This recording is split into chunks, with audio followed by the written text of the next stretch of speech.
everyone. I'm really excited to be here tonight and to be talking about this topic of navigating your home energy transition. My name is Joanna Salinas. I am the outreach coordinator for the Waukesha County Green Team. I know we have people joining us from all over the Midwest. Sometimes we have people from all over the world joining us. So if you're not familiar with where Waukesha County is, we are in southeastern Wisconsin. We are the county that is to the west of Milwaukee County. So we're very happy all of you are joining us tonight. So the Waukesha County Green Team, we are a countywide nonprofit that is dedicated to advancing sustainability throughout the county. So we deal with issues of energy, waste, water, land use. And we work with organizations, residents, municipalities, school districts, businesses. And this is certainly a topic that has gotten a lot of attention lately, and we are really excited that you are all here with us tonight. So tonight we're going to be hearing from Andrew Butts, the founder and executive director of Green Neighbor Challenge. I may or may not have had that right, so Andrew, feel free to correct me. And also with us tonight is Sophia Fisher. She is supporting Andrew and will be dropping numerous links in the chat throughout tonight. We will be following up with everybody after the webinar and sending out a recording of it along with the links and the slide deck so you can refer back to it. And so tonight, since we are recording, we're going to ask that anytime you have a question as Andrew's presenting, just drop that question right into the chat. And then when Andrew's done, we will have a nice time for some Q&A. So, all right. And without further ado, I'm going to turn it over to you, Andrew. Thank you. Thank you, Joanna. And thank you, everybody, for coming today. I built a whole new slide deck for you all. Basically from scratch over the last week and a half, 2 weeks, 3 weeks, 4 weeks. I don't even know what time is anymore. And so I have not timed this out. And so I appreciate you bearing with me. I may get to talking quickly so that I can keep you all on time. But as Joanna said, the recording will go out, slide deck will go out.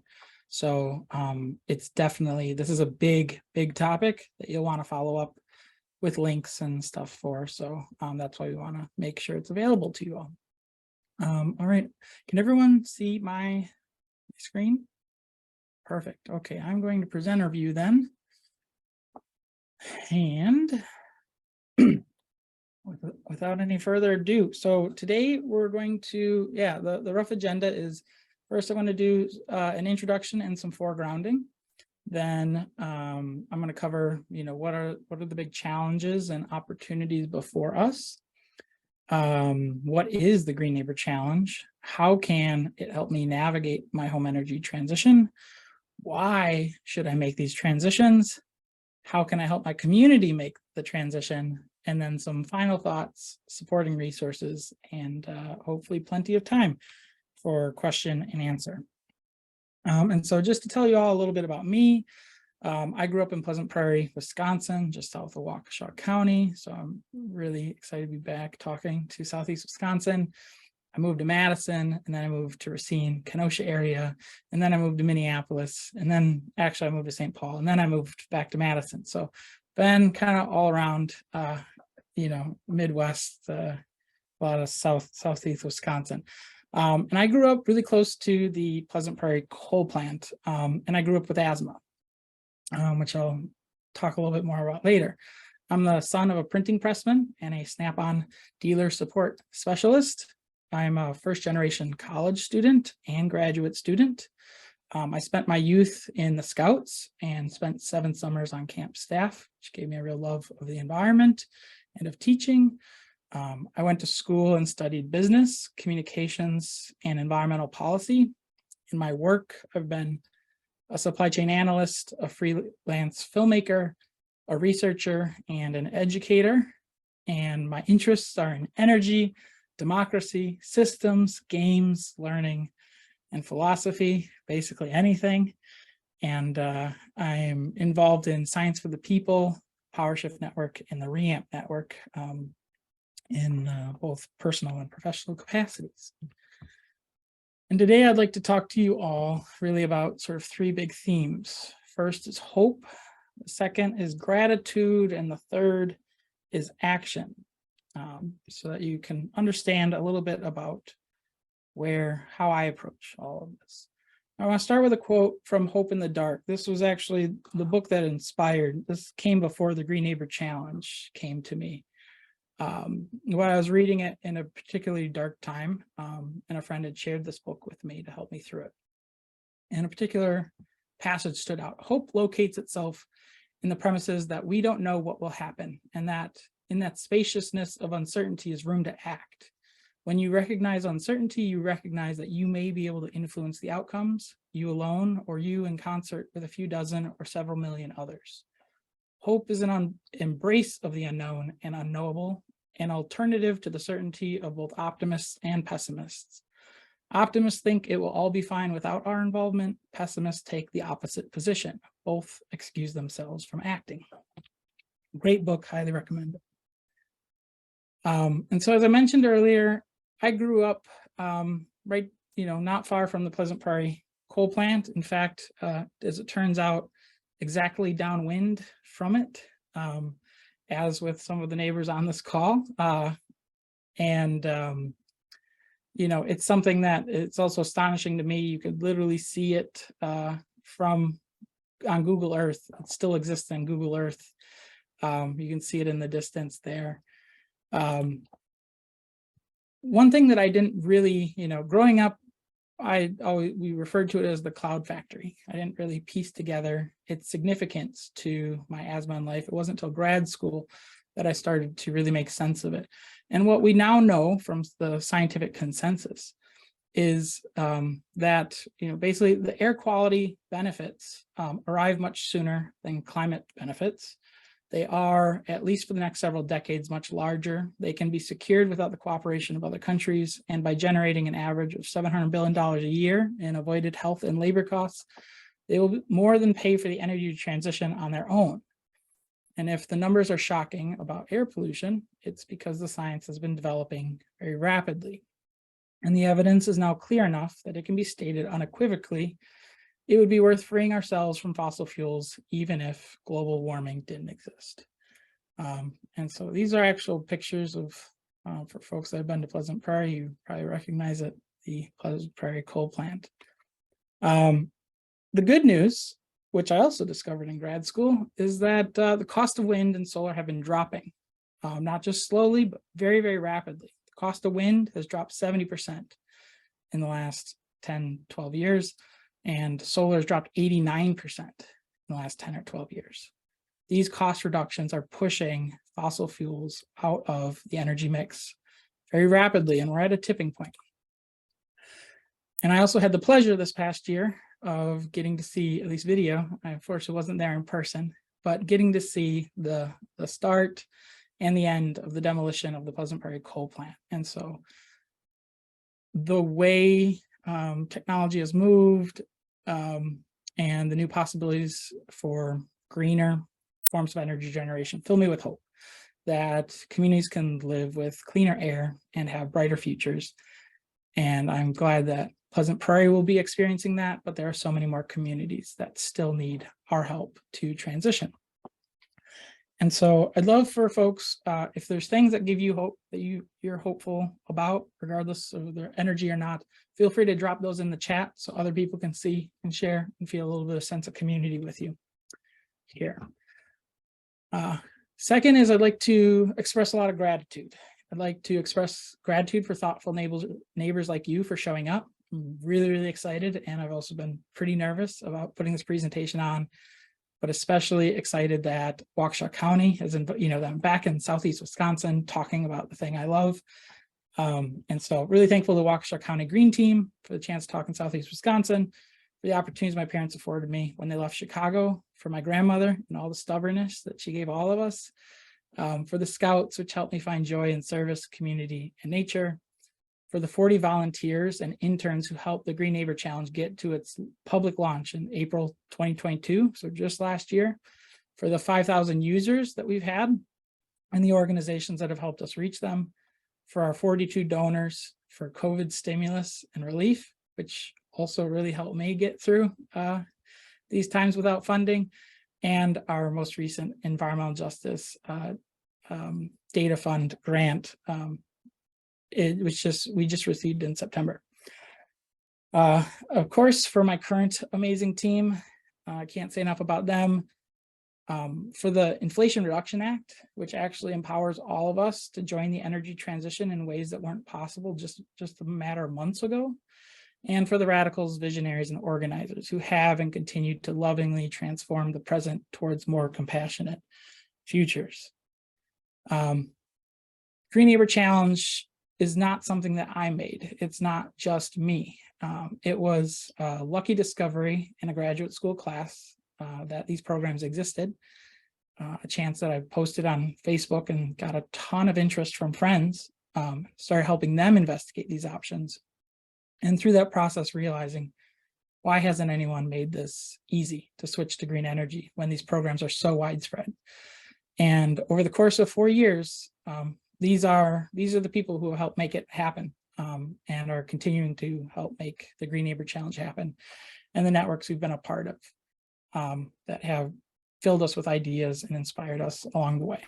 And so what I think has held us all together is our mission, which is really to help ordinary residents navigate the energy transition and engage their community in energy democracy. And we're guided by 2 values, which is creating hope through collective action and strengthening community capacities for self-determination. We really come from a very bottom-up approach. We see ourselves as residents, as the core customers of our work. We're trying to help ourselves at the same time we're trying to help others. And so the Green Neighbor Challenge is for you. It's for residents. It's for anyone with a utility bill. It's for people who are employees, people who are managers, people who are directors, people who are educators, teachers, or students. They're all residents. For community organizers, people that are reaching out to other members of their community, trying to engage them in change, community leaders shaping new possibilities, and energy navigators, whether they be contractors or labor providers, nonprofit professionals, or government employees, civil servants. Anyone can really get involved in this, and we're trying to help all these different, residents of all different types and places. But ultimately, I'd like to say that my personal reason for building the Green Neighbor Challenge has been my way of saying thanks to all of the people who have helped get me to where we are today, where I am today, and what I've been capable of doing. And so it's also my invitation to them to join me and join us in this transition and to continue paying it forward. And so my question to all of you, which I also hope you drop in the chat, is, grounding yourself, who are your people that matter to you? Who are you most grateful for today?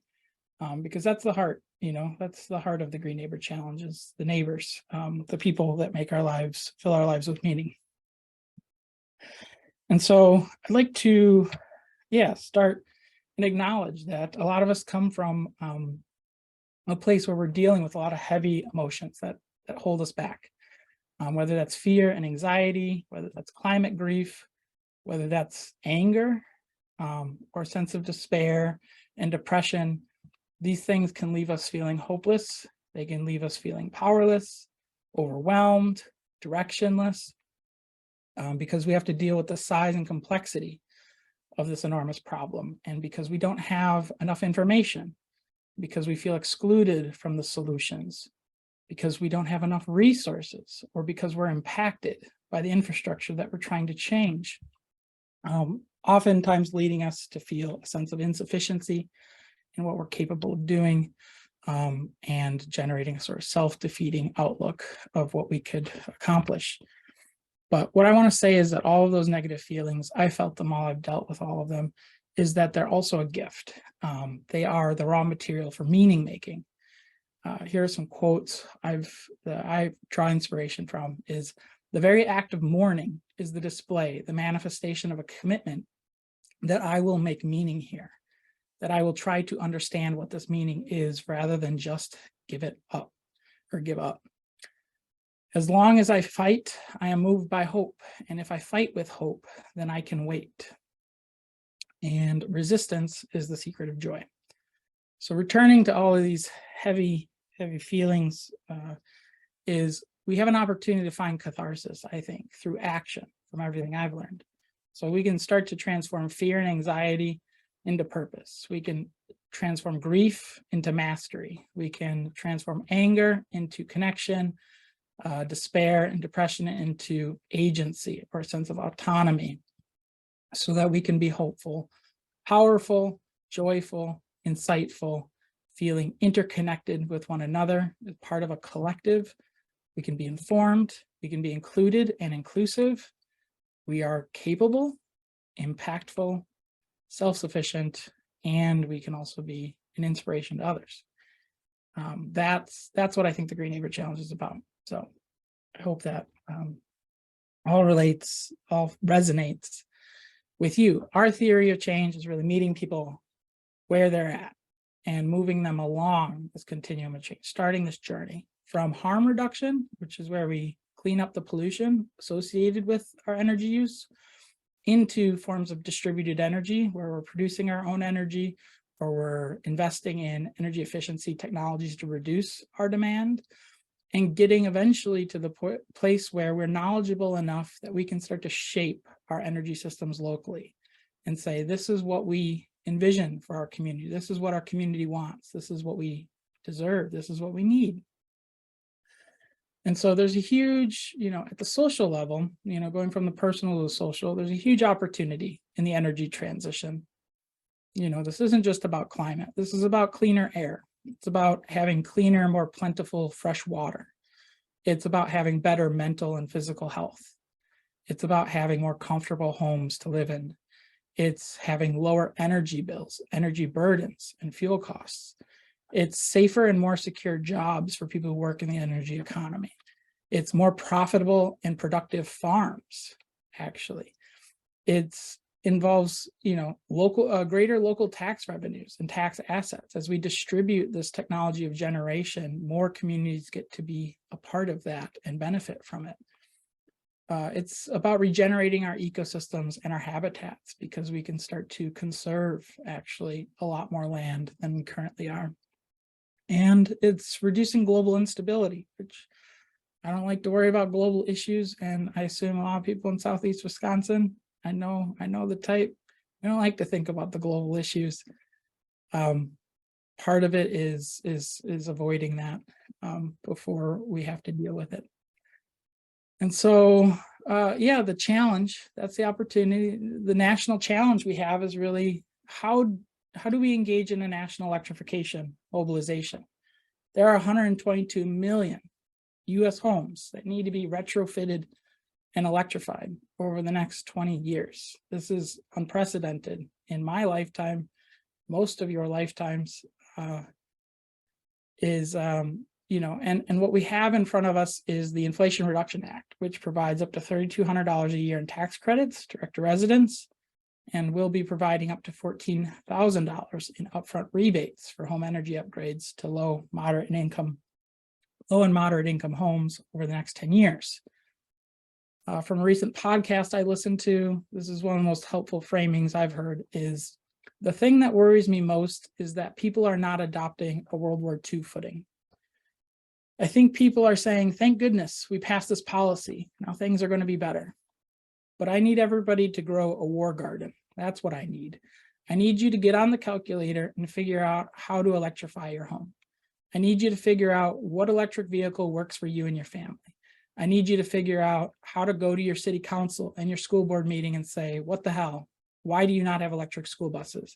And why did you not apply for electric school buses at the EPA?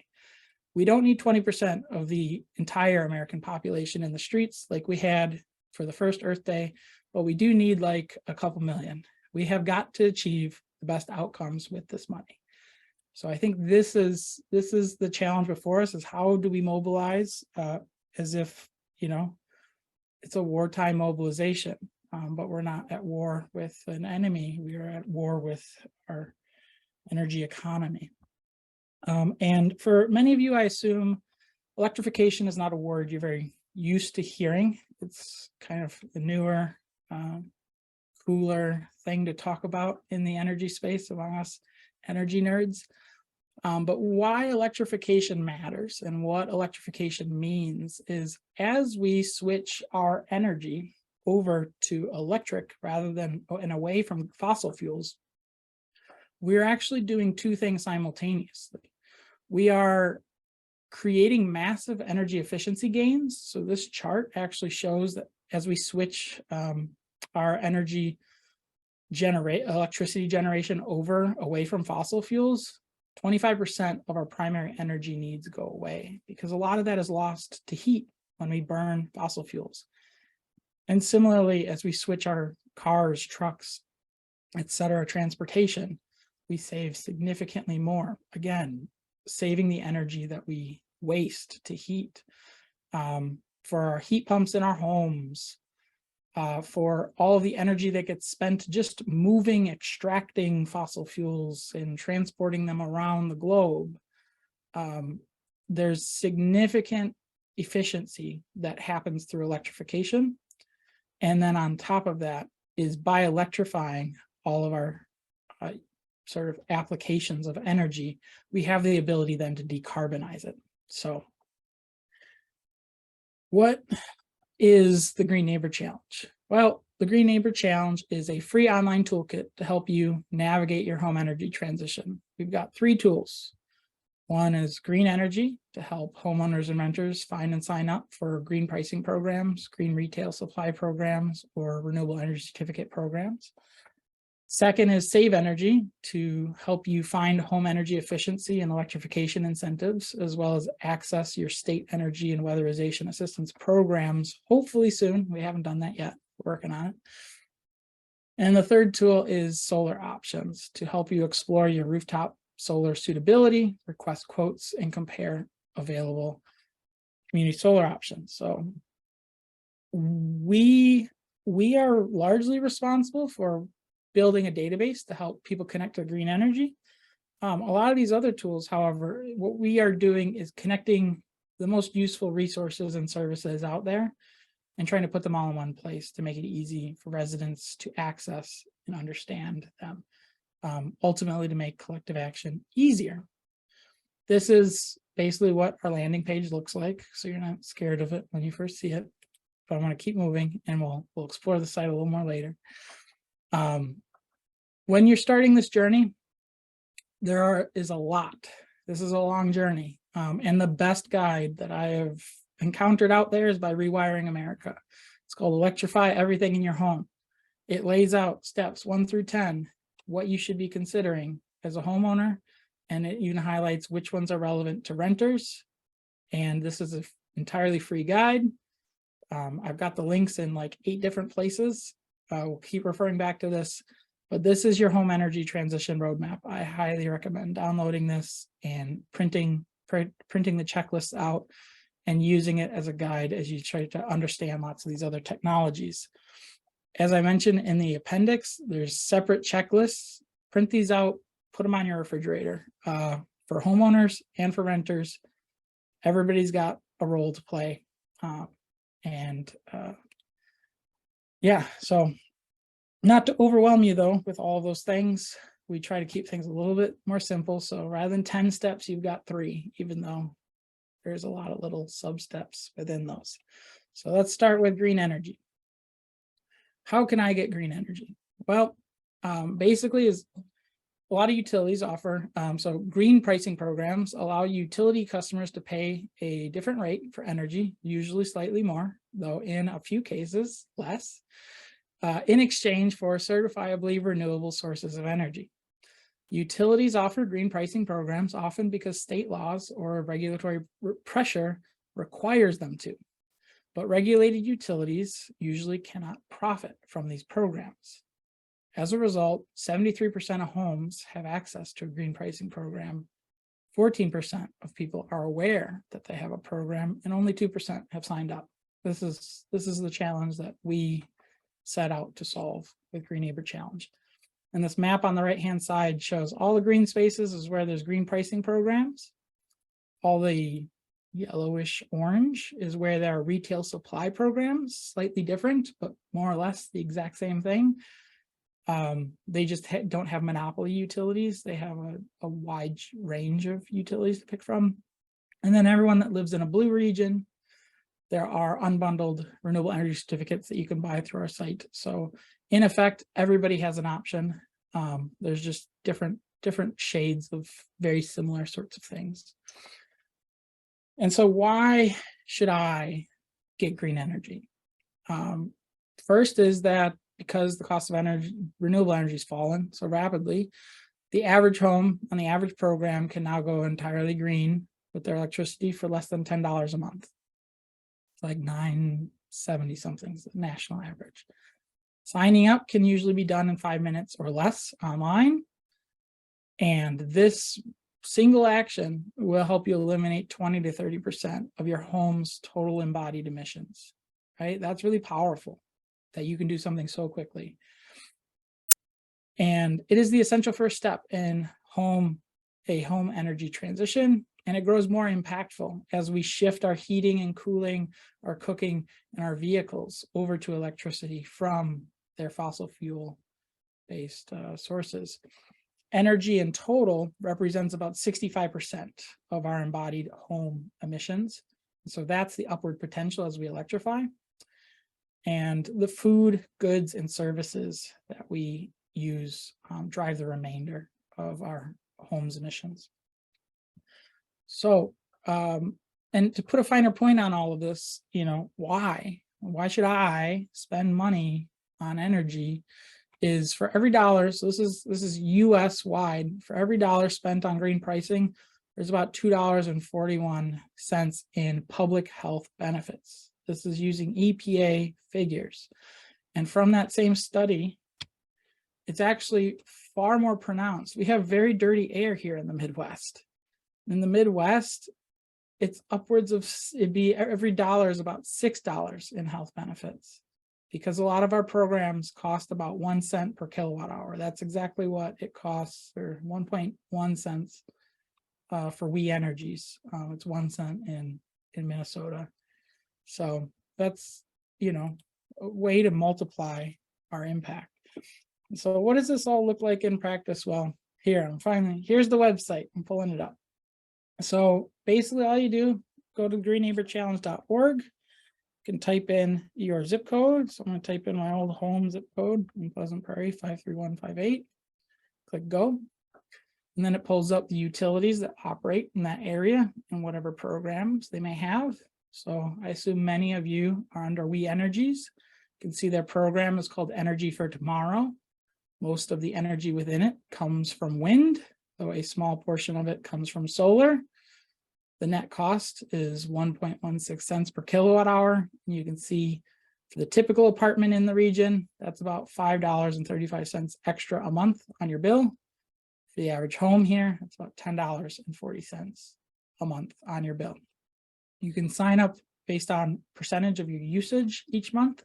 This program is Greenie certified, which is the highest certification available for green pricing programs. So that's really great.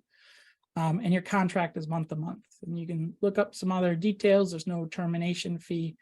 You will need your account name and account number to sign up.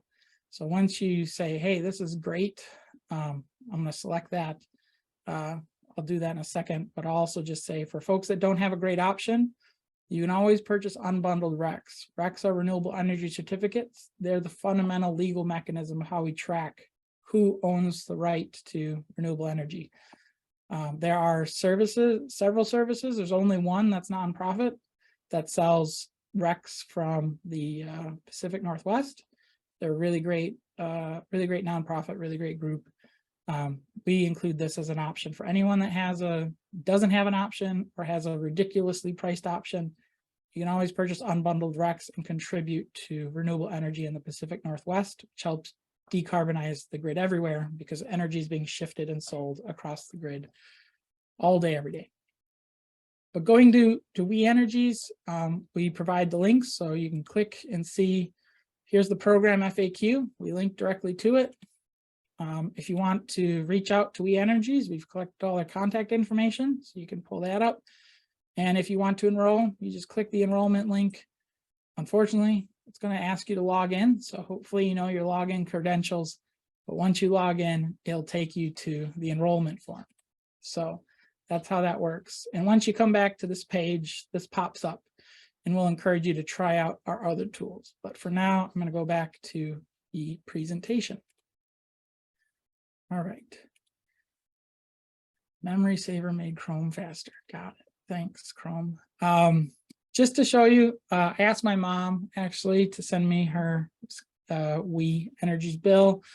This last month, it cost her $8.19 for 707 kilowatt hours. That's 2 people in a 2-bedroom condo.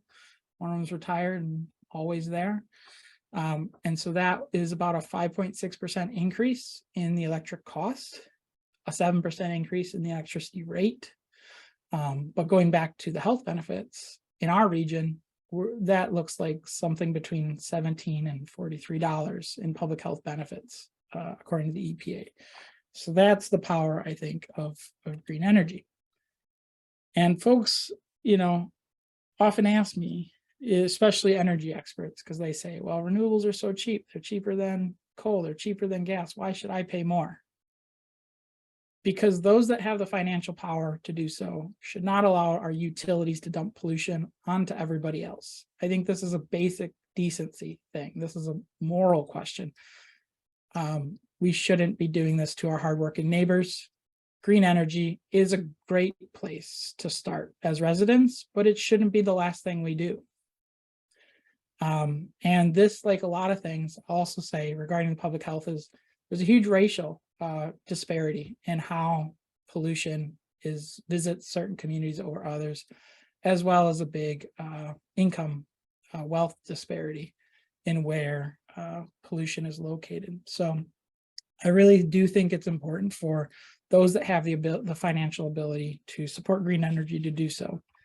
And so moving on to the second thing is, how can I save energy? And the short answer is in so many ways.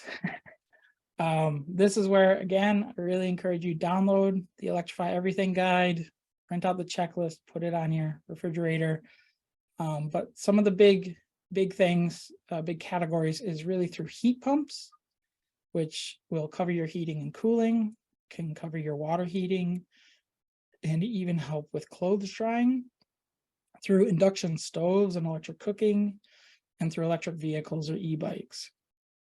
Our web tool features several services to help you find tax credits and rebates to make these upgrades cheaper. So I'm going to talk you through some and all of this next. So some of you are probably like, heat pump, what's that? Well, the simplest way to describe it is a heat pump is something that moves heat from one space to another using a compressed refrigerant.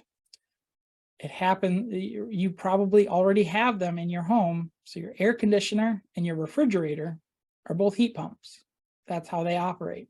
They are, however, one-way heat pumps. They only compress and evaporate the refrigerants in one direction, moving heat from the inside of the device or home to the outside. Modern heat pumps work in both directions. They allow the refrigerant to flow either way and shift where the compression and expansion is happening. And so you can use them to both heat your home during the winter and cool your home during the summer, or your water or your clothes. I don't know why you would want to cool your water or your clothes, but you could do it if you wanted to. And one of the great things about them is how efficient they are. So the energy that you put into a heat pump is only the energy that takes to move that refrigerant around. Instead, it's leveraging existing heat from the outside or heat from the inside that's being shifted. And so that's why, compared to something like electric resistance heat, it's way more efficient, and certainly more efficient than burning fossil fuels. There's so much more to be said about heat pumps, and I can't tell you about all of them now, but these are 2 really wonderful videos about a guy from Canada explaining them to you. great sense of humor. He answers all sorts of listener questions. If you want to know more about heat pumps, I definitely recommend checking these out. And of course, recommend reading the section on heat pumps in the Electrify Everything in Your Home. If you want a second, the way I found out about these videos is through reading Electrify Everything in Your Home. They recommend watching his videos because they're that good on this topic. Oh, okay, it's going to autoplay them. There we go. All right. Another technology I mentioned is induction stoves. So what is an induction stove? In short, it's powered by magnets. And one downside is it does require magnetic pans. However, induction stovetops compared to gas, they can heat things up quicker. They give you more control over the temperature of your cooking. They are much easier to clean than gas stoves. They're safer to use. They are significantly less toxic to the air quality in your home. They require less energy and ultimately are cheaper to use. There's some technological explanations of how it works, but the energy that moves through the electromagnet from your outlet is alternating current. It oscillates from positive to negative 60 times a second. That oscillation basically vibrates the molecules in your pan, and that vibration produces heat. And that's roughly how induction works. Why should I work on saving energy? I say there's two big categories of reasons. One is because you can save money. And not only can you save money saving energy, but you can save money in the process of saving money. So there's two layers of saving money. So through the Inflation Reduction Act, there's a calculator that can help you navigate what incentives are available to you and which ones make sense. But through the IRA, there's $2,000 a year that you can claim in tax incentive, the tax credits for heat pumps that you get installed. It covers installation costs as well as the material technology costs. $1,200 a year for other electrification and efficiency upgrades. This includes getting your electric panel upgraded, getting new wiring, getting efficient windows, doors. It includes EV chargers. It includes your induction stove tops, all sorts of things. And there's also a credit for a home energy audit if you decide to go through with one of those. Additionally, we also help folks find there's a lot of incentives through your local utilities or local governments. Here in Wisconsin, Focus on Energy is really the place to go. But nationally, we often point people towards Desire, which is a database for state incentives for renewables and efficiency. That's operated out of North Carolina State University. Or if you want to take the easy and lazy route, there's a business called Incentifind, which will produce a report for you, an interactive report for $25. That's good for 2 years, and they keep updating it with anything new that comes out. I will say, Focus on Energy in particular. So Wisconsin residents, every year, every 12 months, you can request a free home efficiency pack. Everybody should do that. Link went out in the email that went out yesterday. Probably another link going out, and I'll show you where it's at a little later on. As well as lots of other, all the home upgrades that we talked about. A lot of utilities also offer those. And then second, why you should save energy is because it can help you live better. And I have maybe a myopic view of living better, but the way I lay it out is all fossil fuels release pollutants. This is true in your home. When we burn gas in our home, we're releasing pollutants in our home. And it's true outside your home. Switching from gas to electric allows us to reduce harmful pollutants, and the fewer pollutants that we breathe, the better our health is. And then on top of that, modern electric technologies outperform fuel-based alternatives and are getting better every single day. So they can make life easier. And it's really quite simple. As Woodsy once told us, give a hoot, don't pollute. And for folks that are unaware, there's been a lot of really great studies out very recently about how gas stoves in homes have been a major contributor to asthma, childhood asthma in the United States, because those pollutants don't hover up at the top of our rooms, they hover down, they sink down to the bottom where children are. And so they are the most affected and impacted by the pollution that comes from when we burn gas in our homes. And two is I'm a renter. I've been a renter ever since I left the home I grew up in. And people say, well, what about renters? Everyone always talks about homeowners.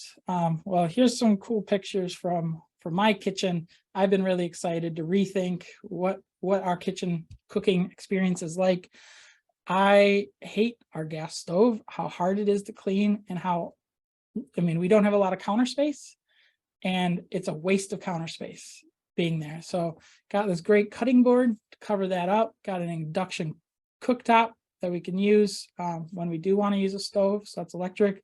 Got my Instapot, my air fryer, as well as my toaster oven. Everything's electric now. And then I got this cool organizer that I threw into the oven. So now that's where we store all of our pots and pans, because we don't need that either. So more counter space, more storage space. Life is great as a renter. And so for renters, when you buy, instead of buying a portable or window air conditioning unit, buy a window or portable heat pump so that you can use it during the winter. These portable induction stoves, you can get them for 50, 60, 70 bucks. As well as don't forget to switch out your lighting to LEDs, getting smart power strips that turn off the power to avoid the sort of ghost power leach of a lot of our electronics. As well as Rewiring America says renters can also invest in EVs and clothes dryers. I don't know if that's high on renters' lists of things to do, maybe not mine, but if you do live in a place that has EV chargers nearby, it could be handy. And the important thing is, even though the credits don't cover this, the state rebates that are rolling out from the IRA will include renters. You will be able, for low and moderate income homes, apply them towards tabletop induction stoves or portable heat pumps, etc. So you're not left out. How can I find and understand these incentives? How am I doing on time? Okay, things are going well. I don't want to let's not think about it. So there's 4 things I'll show you quickly, kind of how you can find it on our site. So if, for example, you just got to, where was it? If you got to the end of the green pricing thing, it has these 2 buttons, solar option or save energy. Those will take you to the other tool. If you're just coming back to the website for the first time, it wants to push you towards green energy. We're thinking about changing this, but there's this menu button in the upper left-hand corner. Click that and it pulls up our other tools. So that through that, you can navigate to our save energy tool. So let's type in 53158 again to this tool. There are a series of cards that'll pop up. So first is Rewiring America. They have an Inflation Reduction Act calculator. It's amazing. Let me pull this up real quick so you can see it. These are the folks who make that Electrify Everything guide. They were involved in the lobbying for the bill. They produce extraordinary educational resources, funny videos, everything. They are huge proponents of electrification. And so if you type in your zip code, your homeowner status, you can be a renter, your income, tax filing, they're not trying to collect this. They're just trying to help you identify which of all of these. So there's all these state rebates, all these tax credits that the Inflation Reduction Act is rolling out. And this helps you narrow down which ones are going to apply to you. And then you can click in and learn a ton about why these individual things matter, how you can utilize them, how do you sign up for them. And unfortunately, one thing you'll notice is the rebates all say late 2023. This is because the rebates are going through the states. States are going to implement the rebates, and a lot of them currently do not have the capacity they are staffing up, they are creating plans for how to roll out these rebates, and then they have to get federal approval before they start to give away that money. And so it's estimated that's going to take a lot of most states until later this year, possibly early next year, before that's available. So look for more guidance from your local energy nonprofits as the year goes on. Going back to our tool, Another resource out there is Desire. I mentioned that North Carolina State University. We've got 2 cards here. One will show you only rebates, one will show you all incentives. The reason why we have 2 cards is we pre-filter the database for you when you go through our tool, because it can be kind of a pain to narrow everything down, just the stuff that's sort of relevant to you. But even when you search for all incentives, you can see 19 programs show up. A lot of these don't apply to actual residents. There's a lot of tax credits, a lot of loans. A lot of these things are for residential builders rather than residential residents.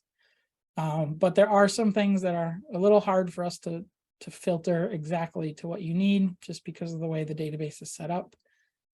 To make things a little bit easier, we have the rebates only card, since that will hopefully narrow down how many things show up. And it does. So you go from 19 to 4. And while you're here, one thing I noticed, which is a little unfortunate, so you may click on the renewable rewards program and say, I wonder if that applies to me. And it's going to point you towards Focus on Energy, which is great, because this is the best resource really for Wisconsin residents. All of our utilities kick in money to them to provide energy efficiency incentives to you. However, the link that they provided redirects you only to the residential solar incentive. So there is a incentive for home solar, but if you want to get to the general residential and not the solar for homes, you can go down here and click on, or go up here rather, rebates and incentives, go to residential. And then this is actually the correct link, so that you can start to walk through what are, all of the incentives that I can do for heating, cooling, insulation, air sealing, smart thermostats, water heating, solar for homes, new home construction, or insulation and air sealing. One thing really important to call out, everybody that hasn't done this in the last 12 months, free energy saving packs. They're free. All you got to do, click in, order now. There's 4 options. So you can get some free bulbs, some pipe insulation, night lights, shower heads, power strips, smart power strips. You pick the pack. You can't order them all. You got to pick one. You get one every 12 months, but you just add it to cart, type in your address and your utility account number, and they ship it to you in 4 to 6 weeks. So do it. And even if you don't need it, do it anyways, and then go and give the extra stuff to your neighbor. It's my pitch there. And then lastly is Incentifind. This is a service, as I mentioned, you can pay $25. So if you want the simplest way to get a report of everything that's available to you, you can pay them and they will produce a report that looks like this. So it gives you kind of a high level overview of what rebates, tax incentives are available to you. It shows you timelines of when things are due. And then, there's my timer, I'm over time. I'm gonna keep going. Then you can see your incentives organized at the utility level, state or city level, state, federal. You can favorite things if you want. And then it has instructions on what eligibility is, what it's going to cost, what the time frame is, and how do you actually sign up for those things. So it's sort of an interactive online report, and you have access to that for up to 2 years, and it stays up to date. The other nice thing is if you do go the lazy route through Incentifind, no offense to Incentifind, they're great. We've partnered with them, and we actually get a small commission for anyone that uses this referral link that we recommend. Doesn't cost you any more, but it does help us. But you can find a lot of this same information through Desire and through Rewiring America. Okay, moving back. So how then, third step was going solar. So there's rooftop solar, which the typical home spends $10,000 to $20,000 to install it. Annual savings is $1,200 to $2,500. Typical payback periods is in 10 to 20 years, depending on how much sun. And then the typical project lifespan is 30 years. There is a 30% tax credit that's been extended for another 10 years because of the IRA. And you can now also install a electric panel upgrade and home battery that, if you do it with your solar installation, all falls under the same tax credit. But you have to do it all at the same time. So that's one catch there.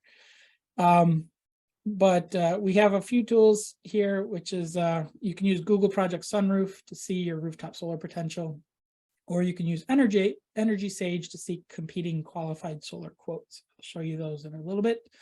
And then community solar, unfortunately, for most people in Wisconsin, they don't have access to community solar because our state hasn't enabled community solar laws. It's only in 13 states, but the cool thing about that is you're basically getting a solar share of a solar field. So there's no upfront cost.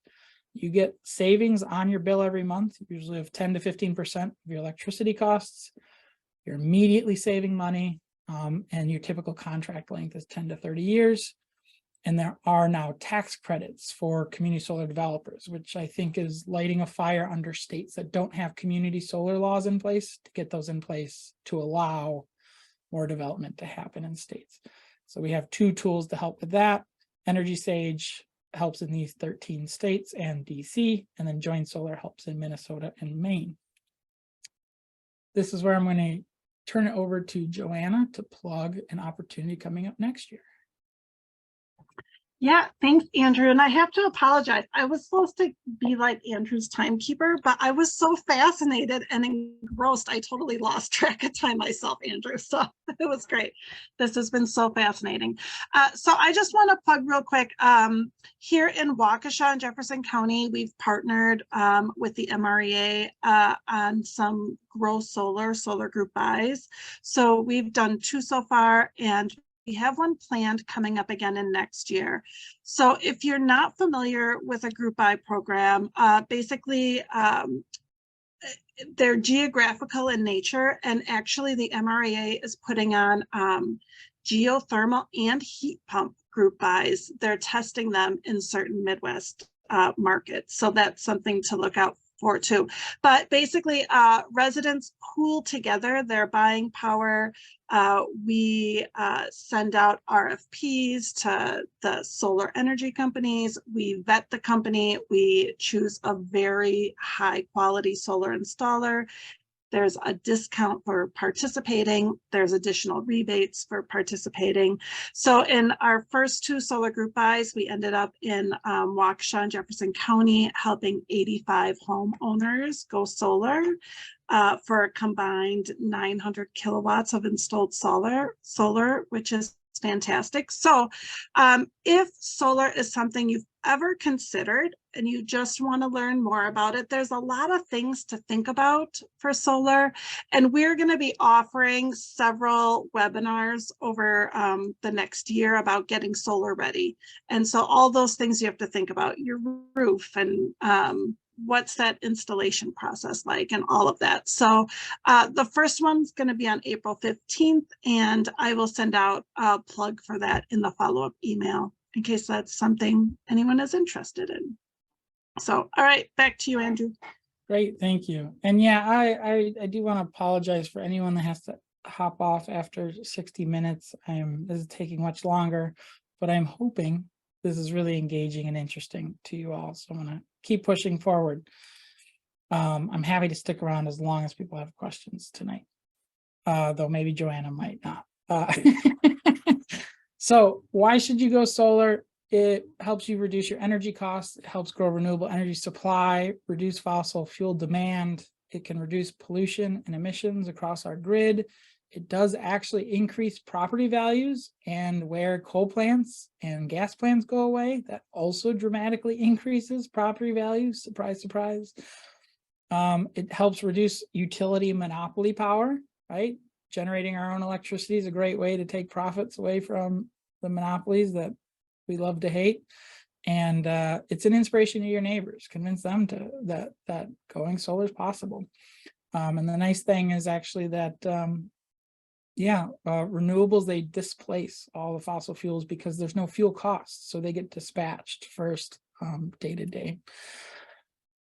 Folks often ask, do I still need to get green energy if I go solar? And the short answer is yes. If you have rooftop solar, many net metering agreements are such that the energy from your rooftop solar panels have to go on the grid, and the utility gets to claim the renewable energy certificates from your rooftop panels. And so signing up for green pricing allows you to buy them back and or get green energy for any portion of the energy that you didn't generate, in the case where you actually do get to retain or you keep that energy behind the meter.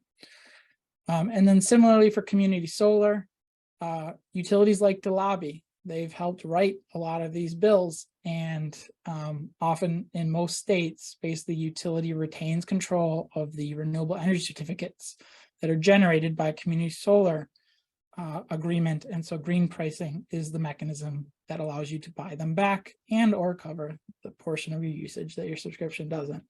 Basically, do both if you can. And if your utility tells you you can't, well, you know, that's the way utilities are. So how do I explore my solar options? There's, as I mentioned, those 4 options. I won't go really deep into these, but similarly on the home page, go to the upper left, go to the solar options, type in your zip code. I'm going to type in a Minnesota one so you can quickly see. We have Energy Sage here, Google Project Sunroof, here to help folks with rooftop solar. And then you won't see anything in Wisconsin, but in Minnesota, you've got Energy Sage Community and Join Solar Community. You can click into those, look at what options there are. I will do a quick plug for Google Project Sunroof and skip the others for now, because if all the time I'm hearing, you know, friends and family like, oh, I thought about going solar, but there's that tree and, you know, the sun and the blah, blah, blah. Just pull up Google Project Sunroof and type in your address, and Google has satellite imagery of your rooftop, where the sun hits, how much sun hits it over the course of a whole year. And then you can adjust your sort of average electricity bill, generate some estimates of how big of a solar array you would need to cover your energy use. And then it gives you estimates of what approximately that would cost in terms of upfront, what your savings would be, and how long it would take you to pay it back. This is a really great way to quickly figure out, is it worth my time to go further or not? Because this is one of the biggest things, is if you don't have enough sun, it's really hard to make that money back. And then I'll just quickly say Energy Sage does a very similar thing. But the nice thing about Energy Sage is once you go through that solar suitability analysis, you can then request quotes for installation from their whole certified network. And so you get multiple quotes, and you can compare those quotes then before you decide to go with an installer. So it allows you to comparison shop, is the real value of Energy Sage. Again, we have you can find them on their own, or if you use our link through our site, we get 25% of the commission they receive for a completed sale. So that helps us. No additional cost or, you know, charges for going through us, but we do appreciate if you use these links and encourage people to use those links. So this gets us to the end of the home energy transition roadmap. Again, this is a great guide. Print it out, put it on your fridge. But wait, there's more. The hero's journey is not over. And being a green neighbor goes beyond the walls of your home.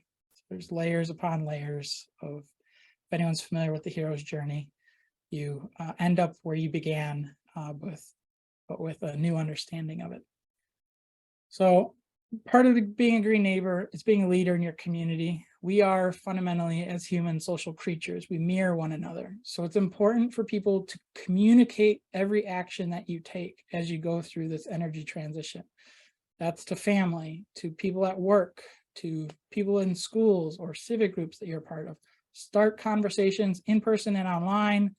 Use whatever authority or access that you have, whether you're a manager, you have power over business decisions, or you have access to email distribution lists.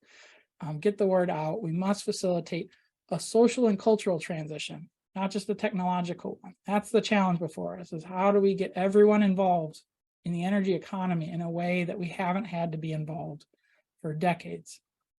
This is a way of multiplying your impact. And so I think the first thing for folks to do after this call is establish a reoccurring time commitment. This isn't a one-time thing. Set aside time for this journey. Put a time block on your calendar. Maybe it's weekly, maybe it's bi-weekly, maybe it's monthly. Pick something that's manageable. Align your commitment possibly to other groups that you're a part of. For example, Fridays for Future provides a really great sort of model of setting aside time every Friday for the climate. Recruit an accountability buddy. Recruit somebody else that you know is thinking about these things or would be curious about these things to go through this process with you, so you can talk to one another, share information, have conversations with contractors, and then go to someone else and say, hey, does this sound reasonable?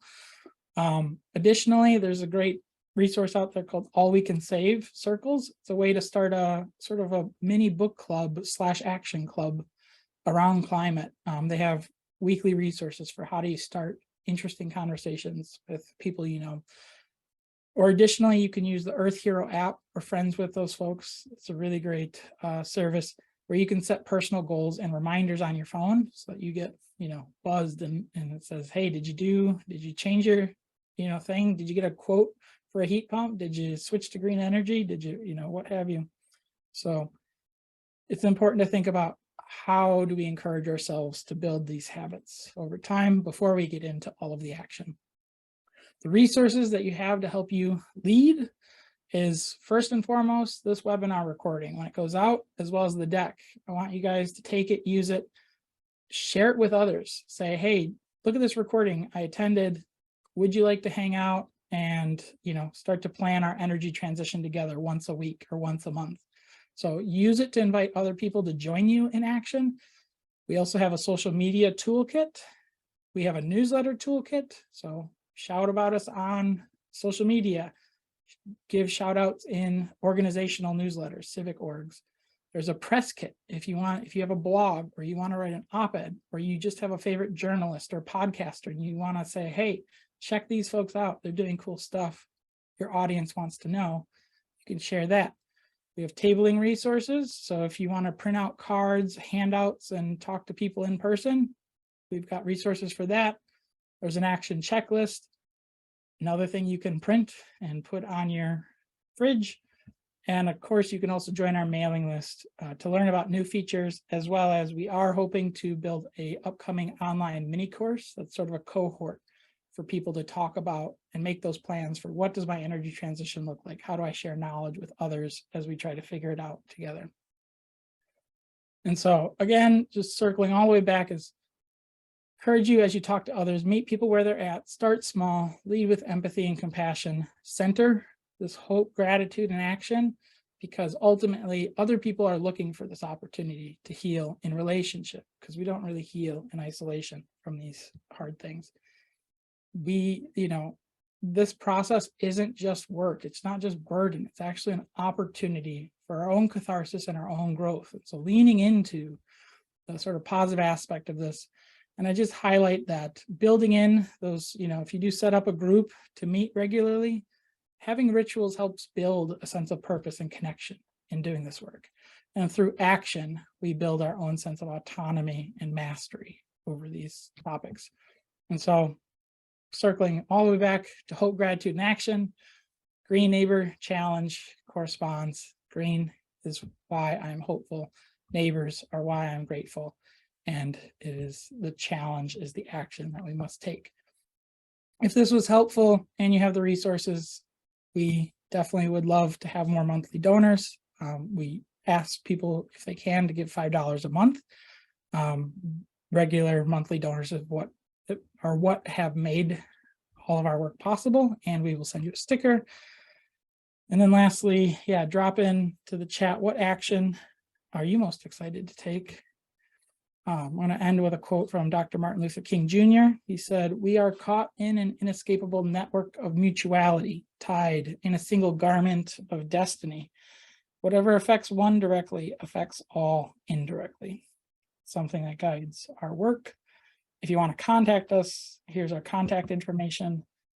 Here's all the several links I provided earlier. These will go out in the email tomorrow. And now I'd like to switch over to questions. So I assume there's already questions that have been in the chat. If you have more questions, drop them in the chat now, and Joanna and Sophia will, I think Joanna will send the questions over to me. Yeah, absolutely. Let's hear all your questions. So there are a couple in here already. So Laura asks, is a heat pump feasible in the cold Wisconsin weather? Because her HVAC person said maybe not now. Yes, heat pumps are viable in cold Wisconsin weather. There are new refrigerants that have been introduced to handle colder temperatures. And so unfortunately, a lot of trade associations and contractor associations either A, aren't fully up to date on the current technologies. And so sometimes you have to say, hey, here's this, here's this brand out here, and here's actually some options. So that's where the Electrify Everything guide is helpful and points you to other resources that are also helpful to kind of push back and say, if you buy this brand, it goes down to -20. And then of course, yeah, there's a lot of heat pumps too that have electric resistance heating as backup that you can use in cold climate for those super cold days. It just switches over to the resistance heating rather than as the efficiency drops below a certain temperature. Mm-hmm. Yeah, I had a neighbor who installed a heat pump last year, and I just asked them how their winter went with it, and they said it was fantastic. So that they had not a single issue this year. So, all right, next question. Ken, and this is from Kimberly. Kimberly wants to know if they can use their cast iron pans on an induction cooktop. Yes, yeah, and my picture was actually cast iron, my big cast iron pan from camping. So so far most of my pans have worked. The one thing we realized is 2 of our 3 pots are aluminum. So 2 of our 3 pots and it's weird because they're from the same set of pans where the pans work, but the pots seem to be made of like a different material. I don't know why that is, but most of our things work that we already have. Yeah. And then Glenn asked, is there a backlog of people with solar being hooked up to the grid for months? And so I can answer that in our area because I just put solar on my house. So I can tell you in we energy territories, there is a little bit of a delay from We Energies in getting you hooked up. Some of that was supply chain issues. Some of it is simply labor shortage, and some of it, I don't want to dig on We Energies, but I think some of it is just the utility dragging their feet. I think a lot of people would say that. But it was definitely not months. So from the time my installation was complete to the time I was on the grid was 3 weeks. So a couple week delay. But I don't know, certainly around the Midwest, those delays could be different depending upon the utility. But they're definitely the solar industry, because of this great growth, and they're experiencing the same, problems that every other industry is dealing with: supply chain, labor. There's a whole lot of demand right now. So yeah, and the electrician shortage is particularly severe. So one thing I will say is this is all only going to accelerate, and the shortage is only going to grow greater in the near term because there's a lot of as the rebates roll out. So yeah, unfortunately, there's a lot of electricians charging a lot for them to show up to your house. But also the trends are that the cost may continue only to go up the longer folks wait. So just be aware of that. And if you know any youth that are, don't want to go to college, or, folks that have been laid off or whatever are looking for a career change, look into becoming an electrician. There's so much demand over the next 20 years for electricians. Such a great need. Yeah, absolutely.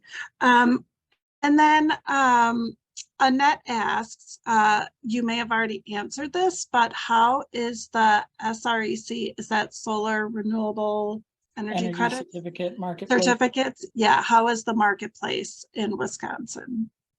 I don't know that. So Annette, I think because you're out in DC or I forget where you're at. It's not the same. We're in Wisconsin, not on the PJM part of the grid. And so I don't know that there is an SREC market here. Somebody else can correct me if I'm wrong. And I'm not familiar. The only rec markets would be through the folks who oversee MISO. And I do know that the general value of recs has increased fourfold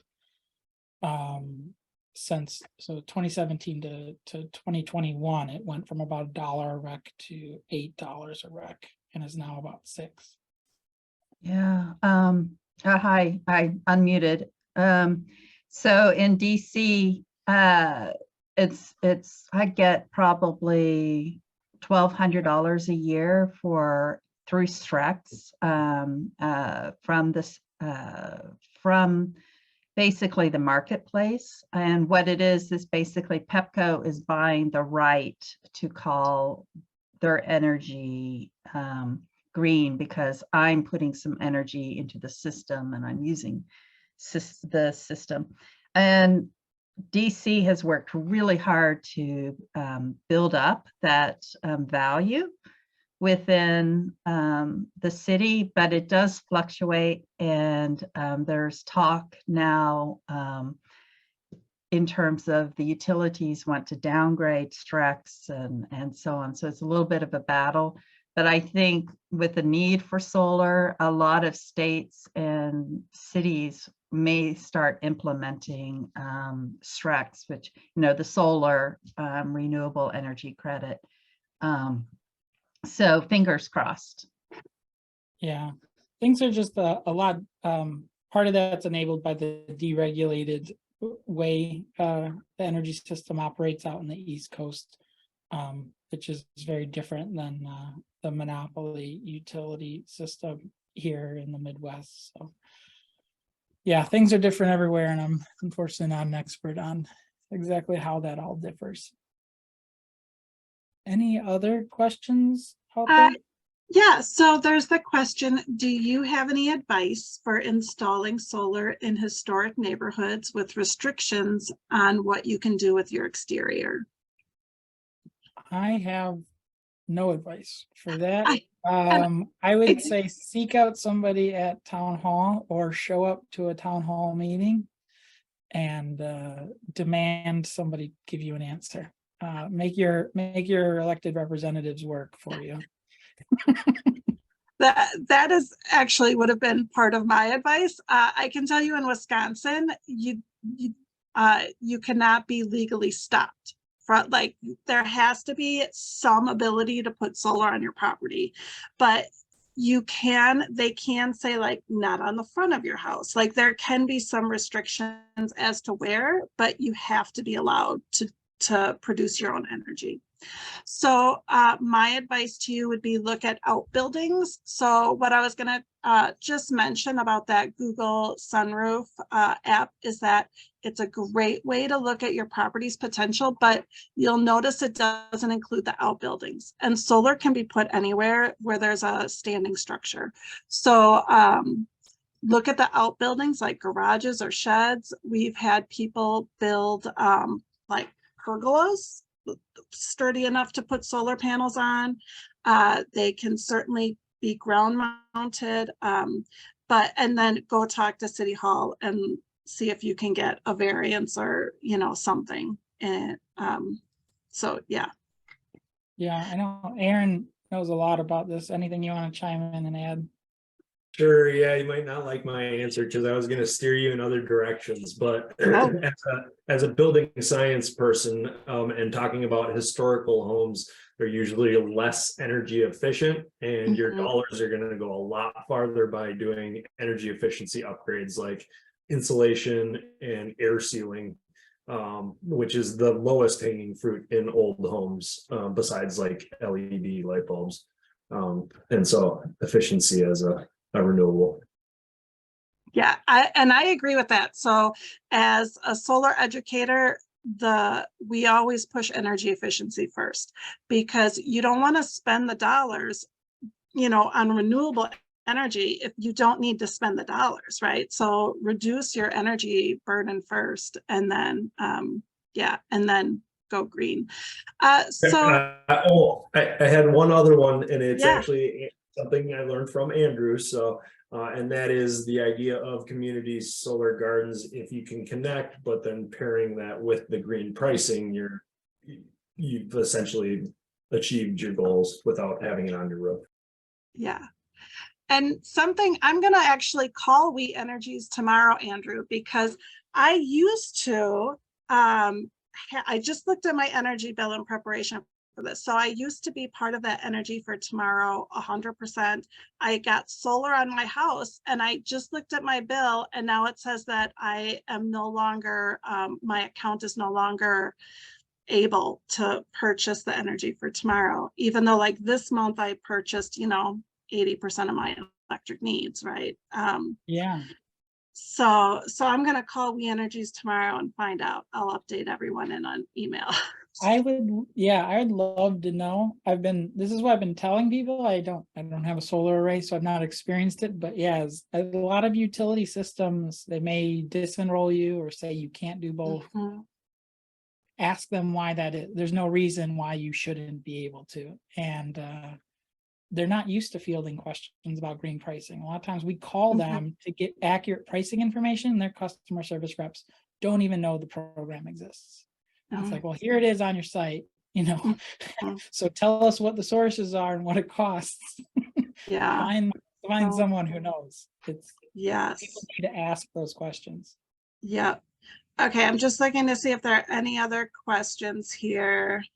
Looks like Karen had one. Oh yeah, any solar group buy options for Walworth County, can we be included in Jefferson Waukesha if we only live 20 miles south of Whitewater? So I will say that is entirely dependent upon the next solar installer that we get. So the first year we ran the solar group buy, that solar installer expanded the territory, and this last year they were very particular about being within county boundaries. So we will see next year which solar installer is chosen and what they will say. But I'll include the link in the follow-up email. There's a Grow Solar Jefferson Waukesha website where you can sign up just to get future updates. So if you put your name on that list, we definitely will keep you informed in next year's program as we get rolling. I'm excited about the cold climate air source heat pumps, and so Star Mister had an additional kind of follow up on the needing natural gas backup, and this was actually my frame of mind for quite a while, until as Andrew was explaining how the electric resistance backup, when the temperature gets so cold that the efficiency falls below 1-to-1 ratio, electric resistance is always going to be the 1-to-1 ratio. And then the thing that got me over the hurdle was realizing that most of our natural gas furnaces go out when the electricity goes out. So there isn't like you're not really up. Yeah. Yeah, it's coming. It'll be here soon. The issue right now is finding those contractors that get, because right now contractors are scared to put their name on it, and that's just kind of how new technology goes. So yeah, getting the workforce and the system going will be it's coming. Yeah, and I'll say too, my dad is in Illinois. He's got a boiler for heat, so he's got water radiators throughout. His plan is actually to get the heat pump and then buy a 10-gallon propane tank to sit outside that he can run his boiler on for 2 or 3 days if there are those real cold snaps, and that way he can cap the gas, because he's really upset about $30 a month he pays for the gas meter that he doesn't want to be using anymore. So There's some, yeah, reasonable intermediate if, you know, his boiler's not that old, so he wants to transition, but he doesn't want to throw away, you know, that existing backup. Mhm. Yeah. And then one more question came in, Andrew. Do these great 2023 rebates continue through 2024? They continue through 2032, 10 years of rebates. So the important thing is, and this is why this is a long transition, is there's $2,000 for heat pumps. Your first heat pump, you will probably claim that whole credit. So you'll do your heating, cooling 1 year, and then you'll need to wait to do your hot water heater the next, or vice versa, or your clothes dryer. You know, you may get your electric panel upgraded and some wiring done in your first year, but then you do your EV charger the second year on that $1,200 limit.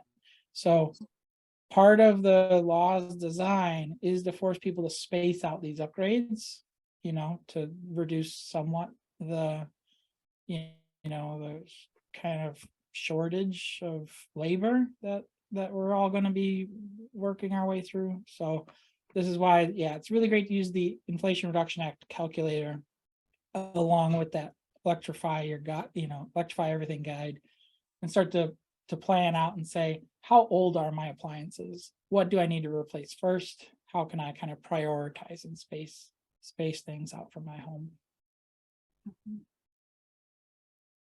Yeah. All right. Well, thank you, everyone, and have a wonderful evening. Thank you.